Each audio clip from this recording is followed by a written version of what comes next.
Hello. We appreciate this opportunity to make a public service announcement aimed at spreading the word about a proposal by Liberty Utilities for a fracked gas pipeline system that would run through Lebanon and Hanover. The project, if approved this fall by the New Hampshire Public Utilities Commission, would have long-lasting effects in a variety of ways, as it has a 50-year payback period. I'm Devin Wilkie, and this is Ariel Arwin, and we are both interveners in this case. We'll be describing the proposal, as well as the concerns that hundreds of citizens in 9 community organizations have in response to this project. We hope that many more people in Lebanon and Hanover will become aware of this proposal and talk with friends and neighbors about its possible implications.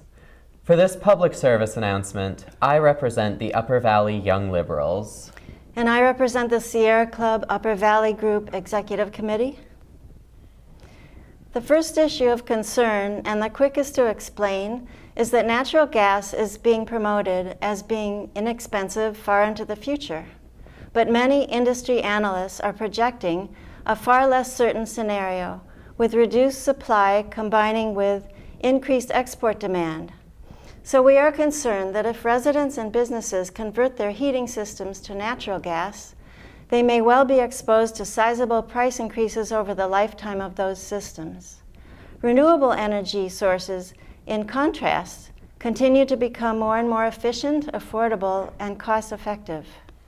People are also concerned that such a pipeline system would be at direct odds with prominent guiding sustainability principles in the master plans of both Lebanon and Hanover. We encourage you to learn more at the website nopipelinehere.org. We'd like to explain initially that most natural gas in the United States is produced through hydraulic fracturing or fracking, which is why this pipeline is often being referred to as a fracked gas pipeline. To begin, we'd like to read the definition of sustainability as set out in Lebanon's master plan. Quote, meeting the needs of the present without compromising the ability of future generations to meet their needs, end quote. So the need here is energy to heat our homes and businesses. And the question is, what heating options do we have? And how would future generations be affected by those different options? How would the quality of life of future generations be affected by the continued burning of fossil fuels, which pollute, in contrast to heating with renewable heating systems, such as heat pumps? It's interesting. I'm a member of the Lebanon Energy Advisory Committee, which is charged with advising Lebanon City Council on energy issues. And when the energy chapter of the master plan was written in 2012, it included positive references to natural gas because it was widely viewed at that time as a so-called bridge fuel, that is, a bridge until fossil fuels could be replaced with renewables such as solar, wind, and hydropower. People were generally excited about it because it does burn cleaner, that is, it pollutes less, it produces less carbon dioxide than coal or oil when it is burned. However, as Lebanon City Councilman Clifton Bilo explained to the council on June 7th, before it unanimously voted to remove the positive references to natural gas in the master plan because they are not supported by the sustainability policies of the city, he explained that research over the last 6 years shows that natural gas, which is primarily methane, leaks in production and in transport. And if even small amounts leak, since methane traps heat 85 times more powerfully than carbon dioxide, the leaks wipe out any benefits that natural gas has from its cleaner burn.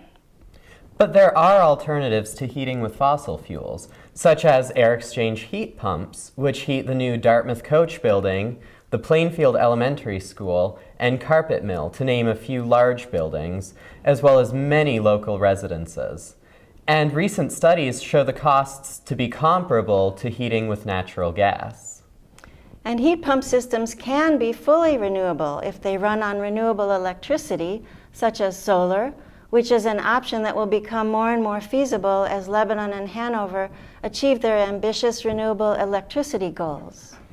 So Liberty Utilities' proposal is to transport liquefied natural gas, or LNG, by truck, many trucks each day, via exit 20 on Route 12A to a site just south of the Lebanon landfill to 60,000-gallon above-ground storage tanks. Liberty's plan would involve building a facility there to re-vaporize the LNG and digging up 11.5 miles of our streets for 4 to 7 years, up Route 12A to west of the Lebanon Green, and then north to downtown Hanover, exposing our communities to the possibility of truck explosions as well as gas leak explosions for decades. They would be providing a fossil fuel whose price may increase dramatically, whose environmental benefits have been proven to be nil due to methane leaks, and whose production has terrible health effects on people living in the communities where the hydraulic fracturing, or fracking, occurs. And as people and businesses convert their heating systems to natural gas, they are far less likely to consider renewable heating. There are two fronts that would affect whether this plan comes to fruition. One is at the level of the New Hampshire Public Utilities Commission, who, after the September 7th hearing, may decide that Liberty Utilities meets the managerial, technical, and financial requirements to move forward with their plan. The second, which is where the community can play a role, is by deciding not to become customers of this frack gas pipeline system. So even if the commissioners give Liberty Utilities permission, without enough customers, the pipeline system will not make economic sense for the company. So what can you do to help?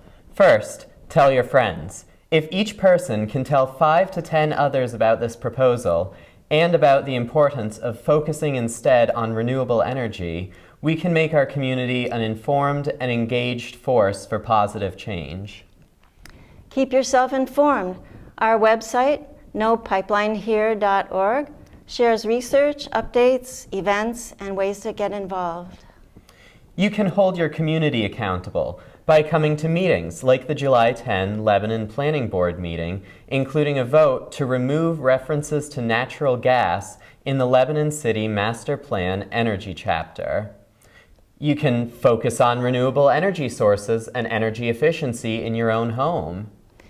You can become involved in working toward renewable energy in your town, as many Upper Valley towns have committed or are working toward committing to 100% renewable energy by 2050. Towns such as Lebanon, Hanover, Plainfield, Cornish, and Enfield, New Hampshire, and Hartford, Heartland, and Woodstock, Vermont, are joining a national movement toward renewable energy. In fact, on June 26th, the U.S. Conference of Mayors unanimously approved a landmark resolution representing 1,481 member cities, establishing a national policy priority, the goal of 100% renewable energy in U.S. cities. Come to our rally.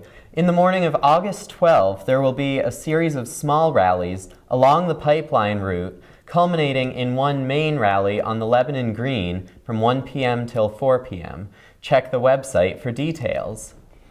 If you have any other questions, suggestions, or thoughts, or if you want to get involved, please don't hesitate to reach out to us at our respective organizations or via the website nopipelinehere.org.